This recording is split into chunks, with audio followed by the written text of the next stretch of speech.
Good morning or good afternoon or I don't know, good evening, everyone. Hi. This is Nothing Media, Nothing Conversations. I'm Luchana and I have a guest, David. David is here with us now. Hi, David. Hi, Luchana. Nice to see you.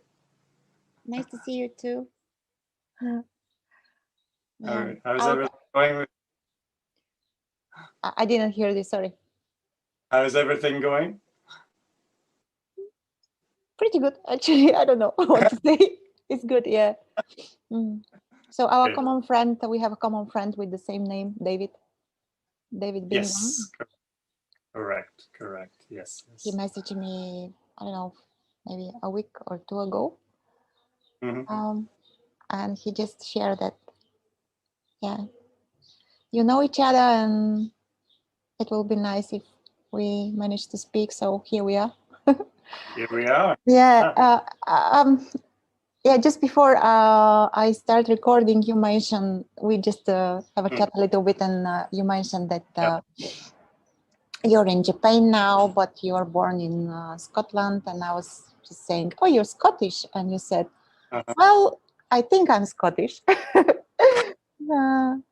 you expand on this? So Sure. yeah, what nationality means? Yeah, what is this exactly? Yeah, it doesn't. To be honest, nationality and names generally don't tend to mean that much to me anymore. I think I'm sure we'll get into the details, but a few months ago I had a particular shift of consciousness, and that has left me in a wonderful, blissful state. And things like your name and your nationality, things you're really associated with, tend to fade into the background. I wouldn't say, of course, they disappear completely. You still have to have conversations with people and family and things. We still have to consent to using words, and certain we have to consent to certain things. Yeah, these things tend to have kind of slipped into the background, shall we say. It's kind of like I've been thinking, how to kind of explain it to people. And I don't know if you like music, Luchana. I don't know if you're interested a lot in music, but you do? All right. So maybe you know the singer Prince. Yeah. Right. And do you remember the time when he changed his name to a symbol? No, I don't quite remember, but yeah. But he changed it, so he was known as Prince, and everybody called him Prince. But then at one point, he changed his name to a symbol, and at that point, all the radio stations and TV stations, they were not sure what to call him, so they called him the artist formerly known as Prince. Yeah. And so I really feel like the sort of the entity formerly known as David. That's kind of how I feel. But yes, it's things like nationality and things like that are useful for certain conversations, but they kind of lose meaning, I think, significance a little bit. Yeah. It's not so important. No, not so much. It's losing its importance in certain way. Yeah. Yeah. Yes. Sure. So let me. These things are fair about. Yeah. Go ahead. No. So let me ask you about this. Yeah, you call it shift. Some others also call it shift in perceptions or in consciousness. I'm very careful with this word, like consciousness. Yeah. Not because it's just I'm not religious, not say, I'm not going to use consciousness anymore, or let's say awareness, but this shift of perception, or this shift that seemingly happened. Yeah. But it turns out that it's always been the case. It's always been like this. This is very weird. Also, can you expand on this? Can you share how it was for this apparent character, David? Came about, of course. Yeah. So we will talk about the story a little bit. It's very weird. You know, I was talking to David about this. You know, and the first thing I said to him was that, you know, it's very strange to talk about the story now. It's kind of like when you've woken up and you've had a crazy dream, and you wake up in the morning and you really want to tell somebody your crazy dream, but you want to tell them, but at the same time it feels absurd to do so. So again, this, you know, this sort of realizing that it's all just a dream, that it feels absurd to kind of talk about the story. But if we recognize it as a story, then that's fine. So basically, what there's kind of two, in my case, there's sort of two main stages, I would say, that how things came about. When I moved to Japan in 2003, when I was about almost 27 years old, and it was always kind of a dream of mine to move to Japan. And I lived in London beforehand. I went to university in London, and but I wanted to kind of get away. And, you know, I guess kind of looking back, I kind of wanted to find myself, go on a big adventure, you know. Seems weird to say that now, but knowing that, you know, you don't really have to go anywhere to find yourself. but anyway, so I moved to Japan in 2003, and then in 2006, my father died. And that was a huge trauma for me, and of course for the whole family, but for me, it was very hard. And yeah, so, you know, I had to go back to Scotland to you know, deal with all that. And then after that, I came back to Japan by myself, and that's really when the sort of searching or seeking started. I was like, what's the point? What's the meaning?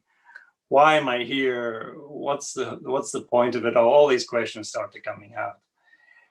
And of course, being in Japan, you know, you were very influenced by lots of, you know, Buddhism, and as you know, there's plenty temples around. If you want to find a temple, you can easily find one down the street, you know. So I was initially sort of drawn to Buddhism, and of course Zen, and I didn't really go to any sort of formal sort of, you know,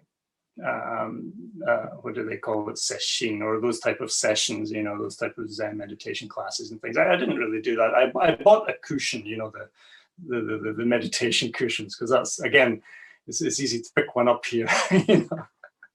So I bought one of those, and then I just, you know, started meditating at home, you know, at night, pretty, you know, regularly. And then I started reading, and you know, this may be a sort of familiar pattern for a lot of people who are listening to your show, but that's kind of how it happened for me. And then I started reading and devouring books, and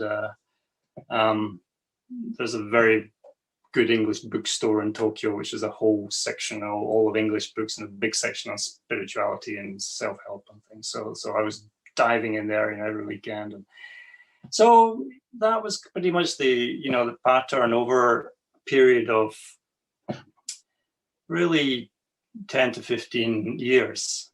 And during that time, of course, there was a lot of aha oh yeah, you know, all these type of sort of moments that you have when you're going along, you know. And yeah, I felt that there was some sort of I don't know, progress, if you want to say. It's a strange word to use, but there was something changing, shall we say. There was something going on, and there was moments going on over that time. So basically, like about 15 years really was that kind of same sort of pattern. But then last year, so the second stage of the sort of story is last year, so the last 9 months really. So last autumn, I broke up with my partner. We'd been together for 9 years, so I went through a sort of breakup with her, and then after that, I got offered a new job position. So I thought, oh, that's really great. So that gave me something new to focus on. So I went from sort of here to there, you know, swinging there. And then so there was all this crazy stuff going on. And then December, my grandmother passed away. And of course, you know, I couldn't go back. And as usual, same with when my dad died. And so then we're getting into January. You know, I'd had this terrible 2020, not only because of Corona, but because of all these other crazy things that were going on. And I was watching, I was looking at Netflix one day, and I saw the Netflix documentary for The Secret. And so I just thought, I'll watch that tonight, you know, I'll watch The Secret. And I thought, oh, wow, that's something sort of resonated there, you know, and about the whole sort of manifesting what you think and positive thoughts and all that, you know, the law of attraction. And so I bought the book. I watched the documentary, then I bought the book, which is highly ironic because when I first started seeking back in 2006, I think that was when The Secret came out initially. And I saw it on the bookshelf, and I actually picked it up, and I remember distinctly taking it off and looking at it and thinking something like, this is going to be one of these books where they, you know, it's all kind of the secret. You're going to solve every problem, and then it's not going to tell you anything, and it just looks a bit sort of glossy and nah. And I put it back on the shelf. I didn't buy it. And then, you know, so it's interesting when things are, you know, come about when it's time for them to come about, you know, when you're ready for something, it just happens, you know. And so I bought the book and I went through that, and then I was checking Rhonda Byrne online, and she mentioned David Bingham, and she was, you know, saying that David was really said things that resonated with her, and she mentioned this interview on Conscious TV. So I went on YouTube and I found this Conscious TV interview with David, and I just, you know, there was a few, but I just picked one, and then I thought, okay, there'll be some sort of greeting and stuff at the beginning of it, so I'll scroll past. So I scrolled along a little bit and tapped play, and the first thing I heard him say was, "You are infinite consciousness having a human experience." And as soon as I heard that, I just went, oh. And that was it. Oh. And then everything just kind of went. And it was so simple. It was so simple, you want to cry. It was there all the time. It's right, it's so close, it's so simple, it's right there. And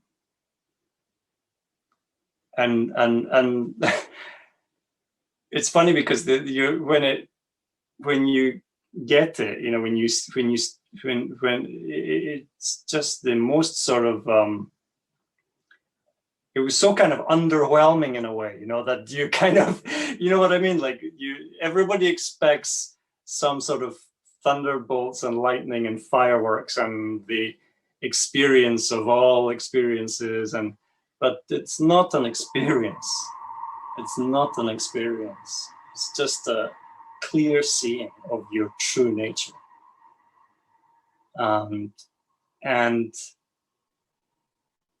yeah, there's little else to sort of say about that, you know. And it was funny. It was kind of like, you know, because I'd read so much before, read so many books, and you know, of course, things like The Power of Now and I Am That, and all the sort of classics that I'm sure anybody has, most people have on their bookshelves if you're interested in spirituality.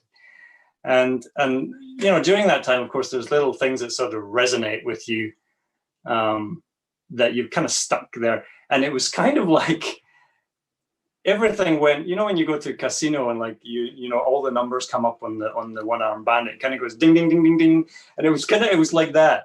It was just everything went sort of ding ding ding and aligned. And I thought, oh, okay. And then, you know, it was, and then I just started laughing and laughing. I thought, oh my God, it was so simple. It was so simple, yeah, all the time. So that's what led to that. And then, you know, I hadn't even read The Greatest Secret at that time. So I'd ordered The Greatest Secret at that time. I was waiting for it to arrive. And so when I got that, you know, I read through it, and that was more sort of just a sort of like a confirmation, really, I guess.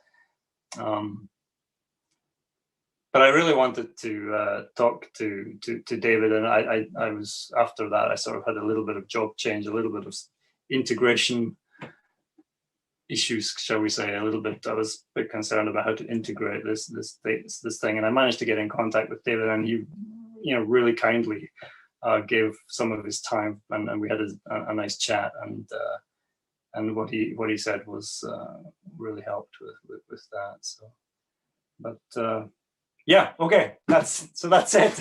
So sorry, I always plan not to talk too much when it comes to this, but it always ends up I talk. No, it's perfect. Yeah, no, you didn't speak so much. Yeah. So yeah. So simple, yet I don't know. Yeah, it's hard to say, to put in words, but the description that is simple, and that is no one to recognize this also. How do you approach all these? No approach, but see these years before. Let's say before you mentioned several years of reading and so forth. Was there a choice? Was there a choice or possibility to be in any other way? Well, you know that the idea of choice is something that arises in the mind, and although we think that we're choosing, actually it's just a trick of the mind. Everything is manifesting, and we think that we choose, but really that thought comes later. You know, it's just manifesting. It's just happening exactly the way it should. And, you know, we may think that we're choosing, you know, A over B, but, you know, if it so happens that, you know, I happen to choose, you know, A manifests, the thought, you know, this I chose comes later. It's always late for the party. Right. So, and so there's this, you know, this thing, the thought comes in and says, I chose. And then that's where, you know, that's where the trouble begins, or, you know, that this I is stuck there.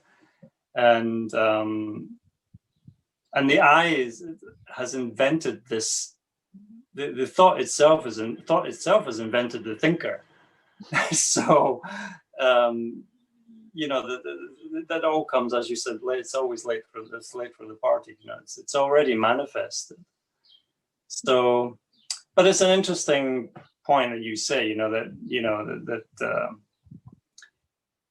certain, you may argue that there's certain conditions have to take place in order for this sort of to happen. I mean, I was trying to think of. It's difficult to think of an analogy that has not already been used by somebody somewhere, but it's kind of like you know, the flower blossoming, that of course the flower needs water, and the flower needs sunlight, and the flower needs the earth to grow, and these conditions need to be present. They play out like no one doing the sunshine or no one the water. It's like everything is. That's right. And it's just those conditions manifest of themselves, the correct conditions, and the flowering, the blooming manifests of itself. Also, there's no, you don't have to make it happen. And when it blooms of itself. And it's interesting for me, look, having been in Japan, I've delved into Japanese culture quite a bit, obviously, and I did quite seriously Japanese Zen Archery. So in Japanese, it's called Judo. In the West, it's often known as Zen Archery. Although in Japan, they don't associate the two. Zen is Zen and Kyudo is Kyudo, so they don't like to confuse the two. Kyudo means the way of the bow.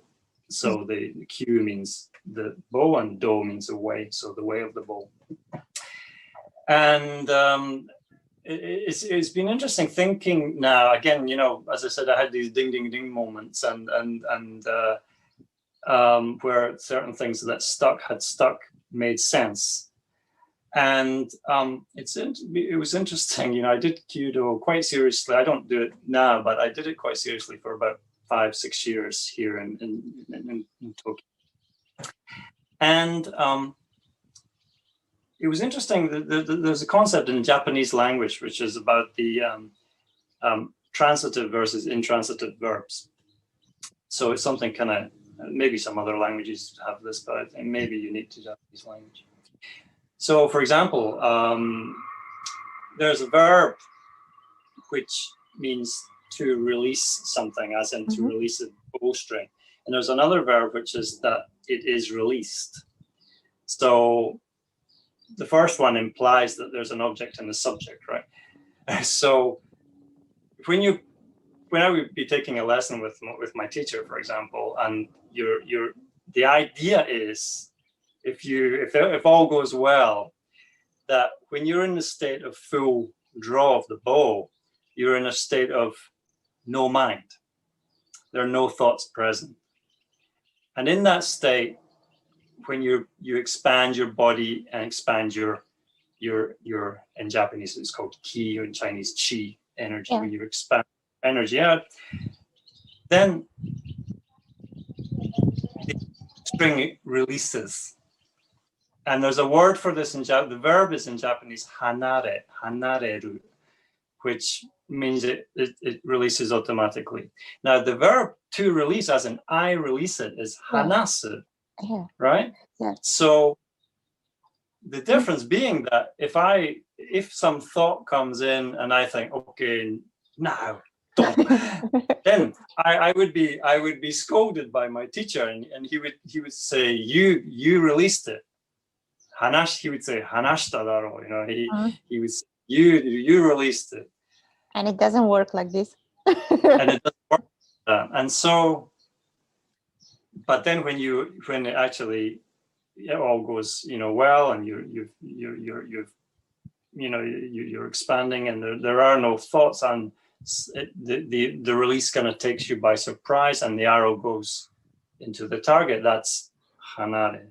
Beautiful. And so beautiful. It's this kind of when the conditions, you understand kind of what I'm trying to say is that when the conditions come together, manifest, and then it comes of itself. There's no doing it. And I could use a bunch of analogies. The other one they use in Japan for this particular situation is a state, or is when the buildup of snow on a leaf. And imagine the snow is building up on the leaf little by little, and then it just goes shoop, and slips up. And you don't know when that's coming. It just happens of itself. So that's something that I think, of course, was of course, being in Japan was a huge influence, but things like that, you know, Yeah, really, it's interesting.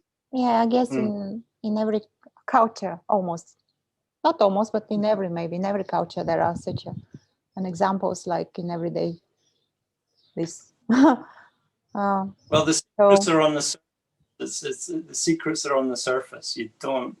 It's there. It's not a secret. Like Tony Parsons put it in a beautiful way. It's open secret. Yeah. Well, that's right. Well, exactly. That's the better way of putting it. Exactly. Yeah. Much more elegant. So speaking about the choices, yeah, when someone wanted to investigate how choice is happening in their own experience, yeah, you can make a simple exercise like choosing between coffee and tea, let's say. But exactly, when someone looks at his important choices in life, let's say work, or new job, career, marriage, divorce, having a child, and so forth, and it's absolutely the same. You think you decide to go somewhere or to marry someone. Yes, yes. And I mean, I feel exactly what you've just said. I feel it, you know, I since everything, you know, started happened from February onwards really until now. And really just last week, really, I just, everything culminated in this decision to to go back to Scotland. But of course, it's not. There's no me who has decided it. Of course, it's manifested in that way. But yeah, it's. Yeah. Something is coming here to ask you. So, seeking jobs, there is no intention to to inquire or to explore certain things, or how is it for you? This seeking energy, like to find, to know. Well, in terms of that, for me, the seeking has stopped completely. I don't have this kind of I gotta do, I gotta find, I gotta. That has gone. Seeking has come to full stop, and there's just constant. What is it? Must be 10:30 now. Yeah, it's ring for 10:30. It's very, sorry to interrupt you, but it's very funny. I don't know if you can see the clock on the. Yeah, I can. It's clock is not working, but the bell is ringing each hour and half an hour. Yeah. They are not connected. Sorry. Yeah. Okay. It's 3:30. But yeah. Sorry. But no. It's about the seeking. Yeah. The seeking. Yeah, that's really seeking has stopped you, and boredom has come to an end as well, which is another interesting thing. You know, there's not that when you're just, I can sit in my chair and look out at the beautiful sky and clouds and for hours, and this feeling of boredom, which is connected to that's enough, I must do something else. That's all gone. There's just this you know, blissfulness.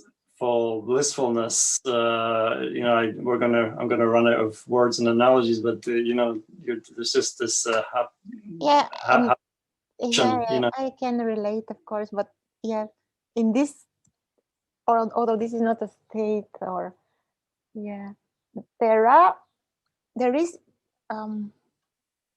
in space, not just space, but everything can arise.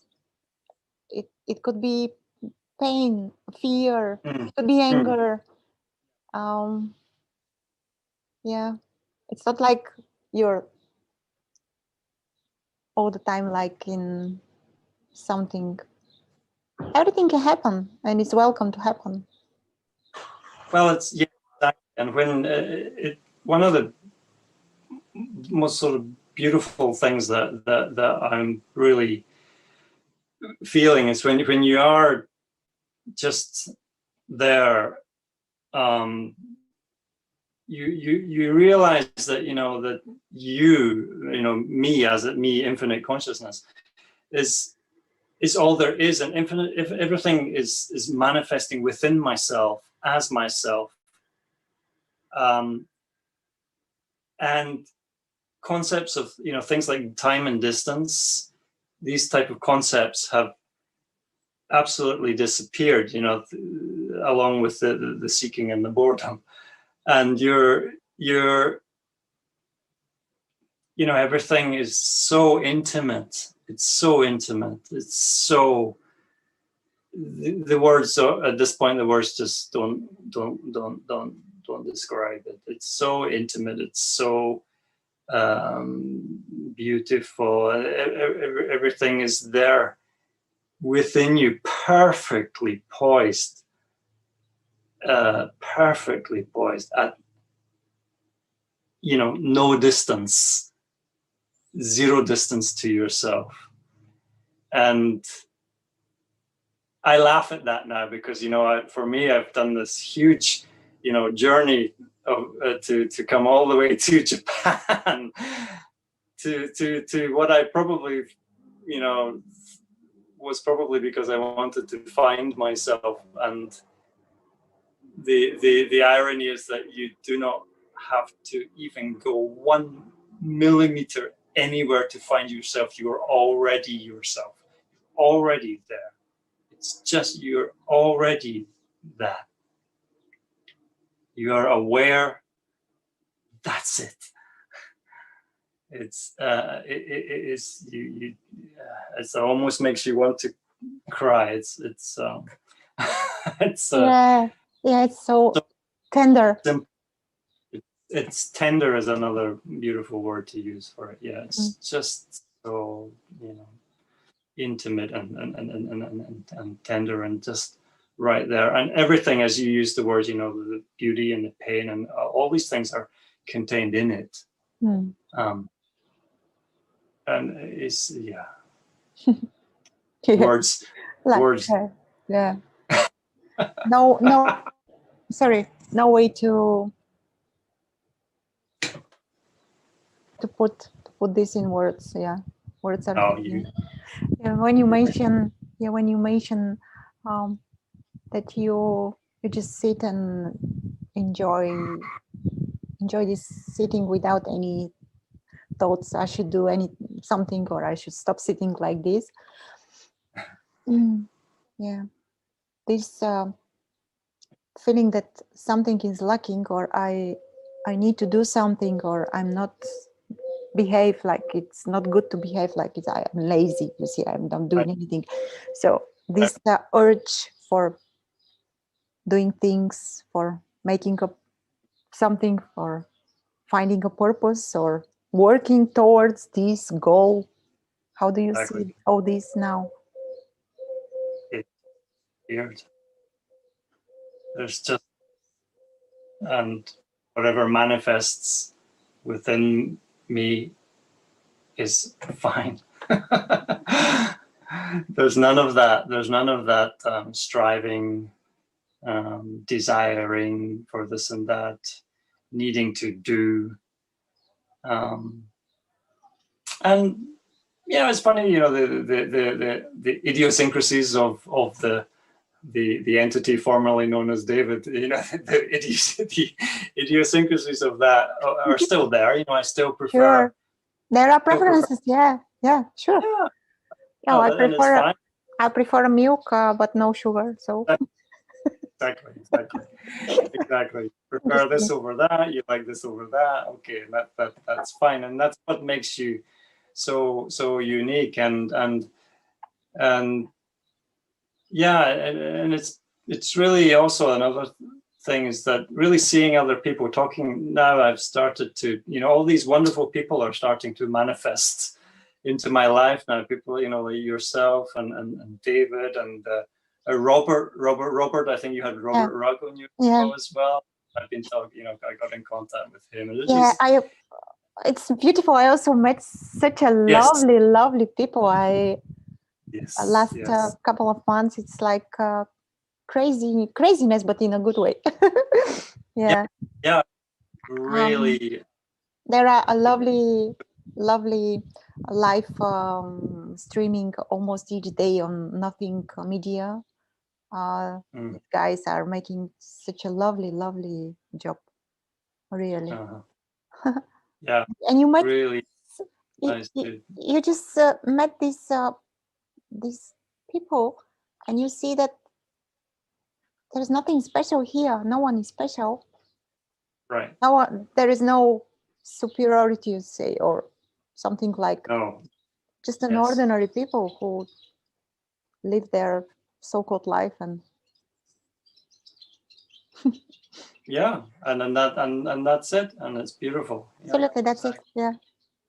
Yeah, exactly. It's beautiful to see that, just everybody expressing infinite consciousness in a different way, or rather infinite consciousness being expressed, maybe is a better way of putting it, through each of these people, and every way is so beautiful. It's really amazing, and it's interesting, you were saying, talking about feelings of superiority and that type of thing. When I think back to the way I used to be about, needing to strive for this, or am I better or worse than this person? Am I doing better or worse than that person?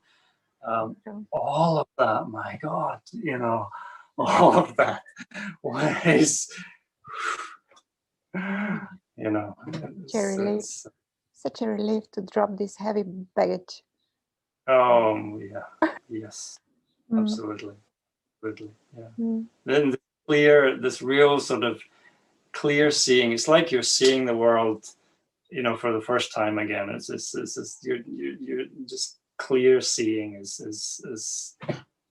just so wonderful.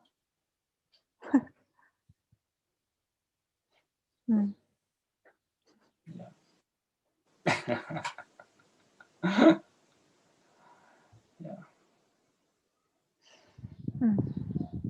Lovely.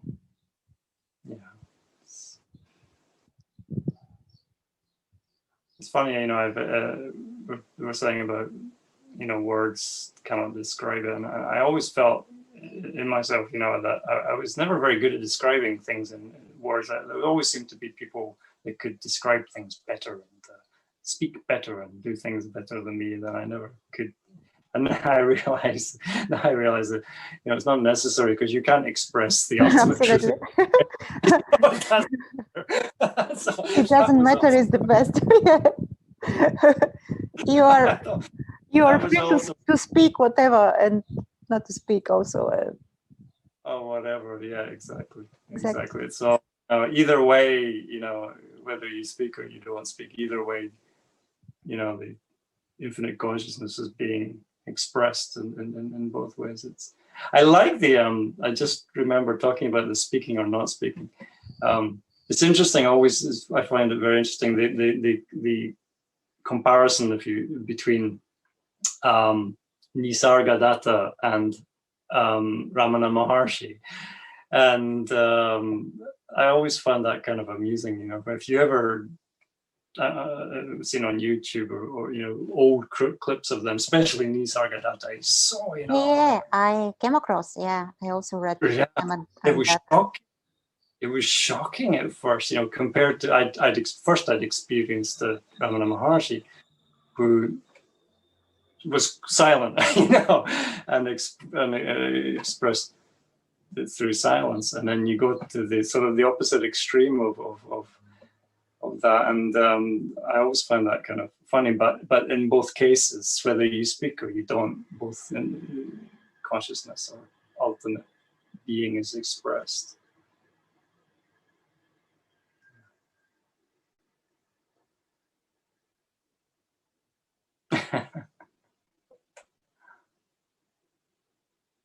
There is a delivery truck here, so I don't know if you can hear it. I can't hear it, but I was just going to say that it looks like a beautiful breeze behind you. There's a nice. Yes, there are breeze. You found a nice shady spot there. It looks really beautiful.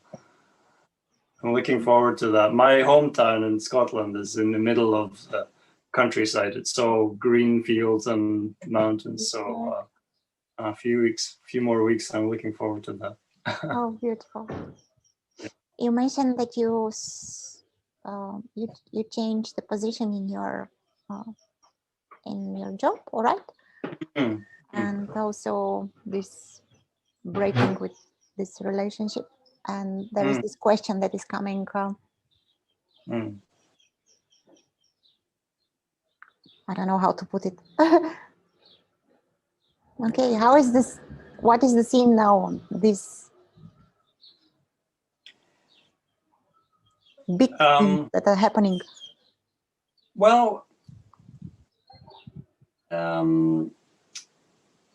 yeah, I think that it was interesting if we talk about the integration, and I went through a sort of, the whole of March basically for me was very, very blissful and peaceful, and I spent most of the time just staring at the clouds. Then from beginning of April, I had this job change, and that was quite sort of dramatic. It was something very different to what I'd been doing before, and so there was all this sort of, although I was still very, very much below the surface, if you like, still very, very peaceful, but on the surface, there was this sort of craziness, and I just sort of felt out of, I don't know the best way to put it really, but sort of out of alignment really. I thought like I'd been sort of thrown out of alignment really. And that's where I thought, I wonder if I need a bit of help here with sort of some integration process. And that's really where I sort of reached out to David, and I wondered if he would be able to give me some advice on that. And he did. And what he was saying was that, that there's a sort of an aligning that needs to sort of take place after you sort of switch to being completely in the bliss body. If we have the body and the your energy body, etc. And so when you're spending sort of your whole time suddenly in this blissful state, the others are sort of being shaken up. And there needs to be a little bit of sort of coming back into an alignment, as if that's the best way of describing. I'm not sure that's really a great way. I'm sure David is much more eloquent than I am, and so I'm sure he can explain this. Yeah, but you're expressing this. You're expressing this. You can also feel and sense between the words. Yeah. Yeah. So yeah, although there is. Go on. It was. Sorry, no. What he was saying is that that probably not to worry too much. It will not take too long for that to happen. In my case, anyway, he said. So that was really kind of reassuring, and yeah, just a few weeks, and things sort of seem much better. It's like a free falling, but there is no one to fall. It's like everything is just like by itself. Just goes, like, I don't know. That's right, jumbled. Yeah. Just sort of jumbled up a little bit, but again, it's infinite consciousness takes care of it. We don't. There's nobody who has to do anything about it. It's absolutely. It's taken care of, and it was taken care of fairly quickly, and yeah, I think for me, it's interesting. I just want to maybe talk a little bit about, if it's okay, if you don't mind, talk about the fear and the fear of enlightenment, if you want to call it that, or I wonder, this is something that I had to grapple with, and I think maybe other people who listen to your show and are going through similar experiences may also have this. And I kind of want to talk about it a little bit, because there's almost like, in a way, a sort of a fear of enlightenment, a fear of some dramatic change that's going to screw up your life completely. And that, in order to be enlightened, in order to have ultimate peace, you have to jet off to India and go and live in a cave in the mountains for 10 years and grow a beard and, meditate all day long and just, forget your family, walk away from your family. And there's all these sort of crazy things that, that you gather, all this garbage kind of thoughts that you gather when you're on this sort of seeking journey. And for me, there's this quite a bit of fear attached to, if I become a totally different person, I'm gonna lose my family. I'll never be able to go home. They'll treat me as an outcast, and I'll have to wander the earth for you. There's all this sort of stuff. At least in my case, just talking honestly and openly, in my case, there was all this crazy stuff. And so there was such a fear attached to it that it kind of, you want it, but you don't want it. And there's you're worried about how it's going to affect relationships. And of course, the truth is that everything's much better. Everything improves because the ego, has disappeared. It was dysfunctional before. Now it's not.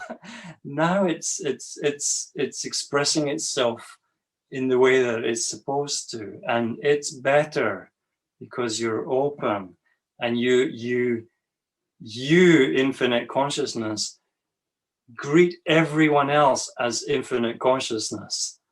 You know who they are. They're you too. And so it's something I just felt that I wanted to say, because for people, if they do need any sort of a reassurance that everything's going to be okay, everything is going to be okay. There's nothing. Everything is so much better, you can't believe it. Oh, lovely. You know what I mean? Yeah, there is just this fear this is a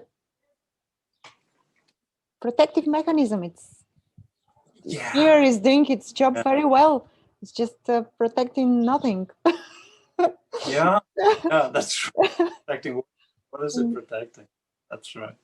That's right. Yeah, it's interesting because there's bits where we get stuck. I think people get stuck along the way, and I know in my case I got stuck a couple of times, and those really, I could say the main three that I got stuck with is, maybe the first one was when you first get this sort of separation between awareness and your thoughts, or awareness in your body. That came about when I was reading The Power of Now and listening to Eckhart Tolle, and there is this separation, and I'm not, you're not completely in it. You're apart from your thoughts. There is this possibility that the identity is here. That's right. And you get I'm not this, but I'm looking at this. I am the awareness, and there's such this strong I is still there. Higher. Yeah. Of course, it is higher. Everything is going on here, and I'm just looking here. That's right. Exactly. And there's it's very common.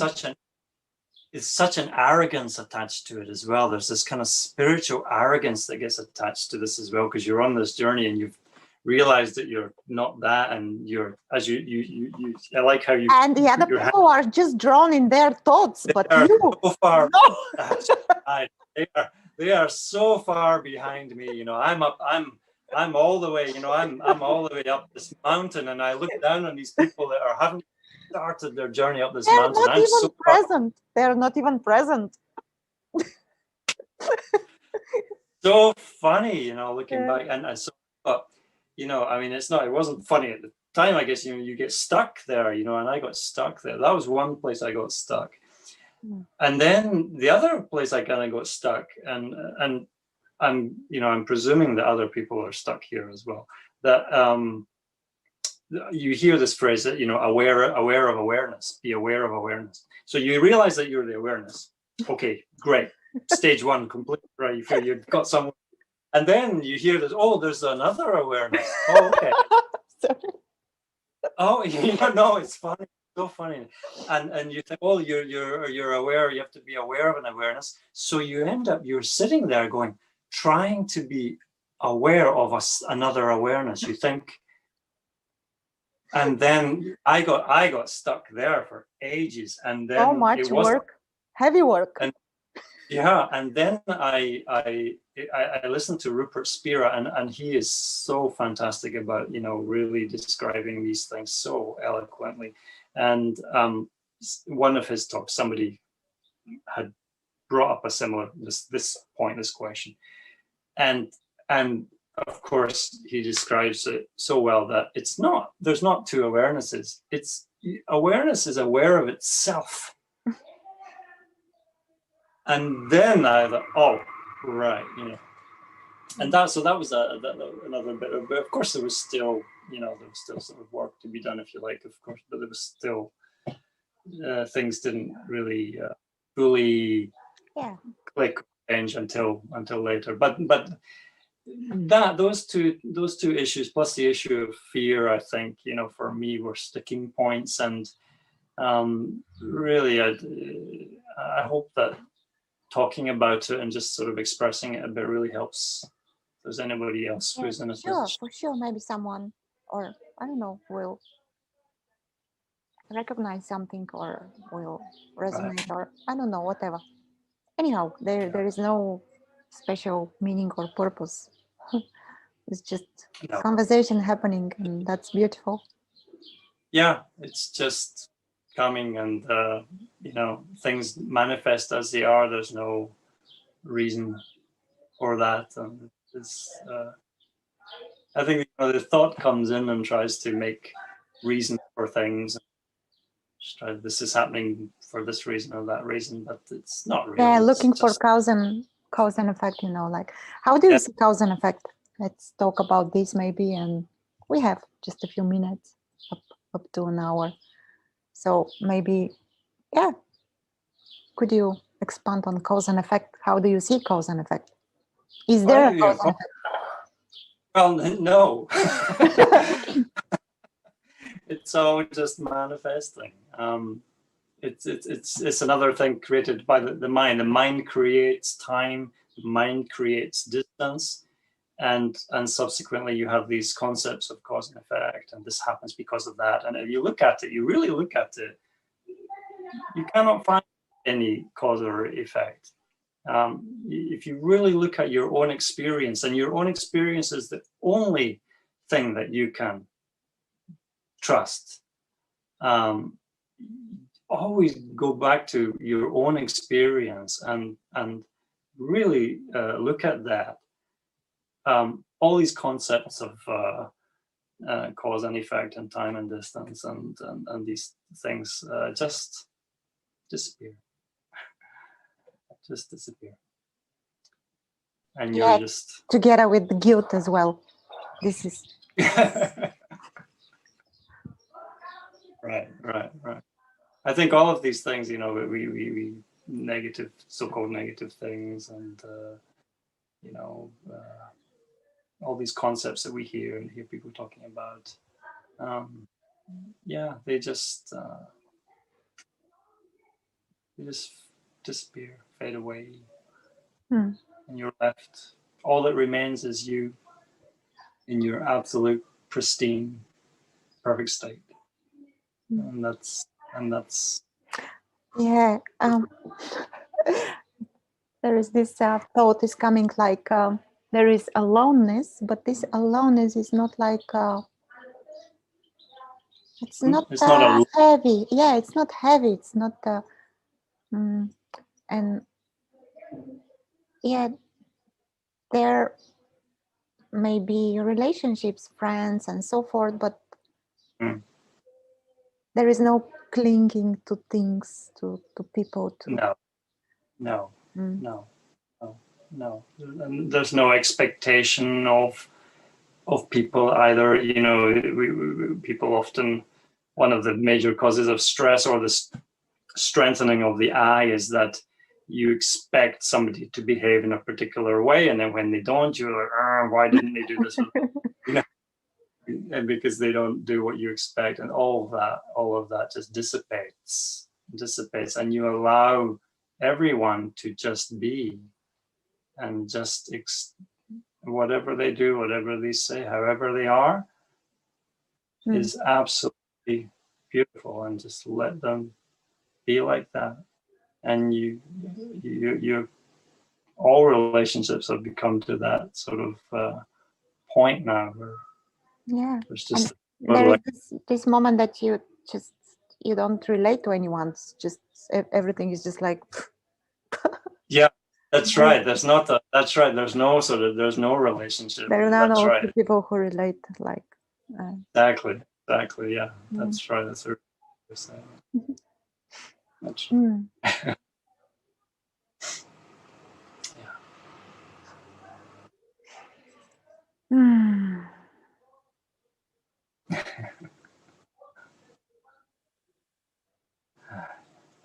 It's beautiful. Yeah. It's nice to. I don't know what is this here. This is such a joy to. I have no explanation, or nor do I need any explanation. Why is this happening? No.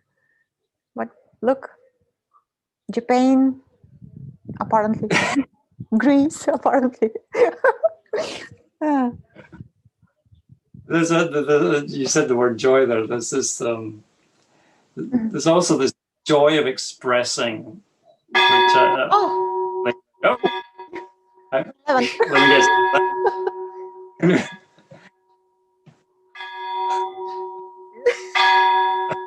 So funny.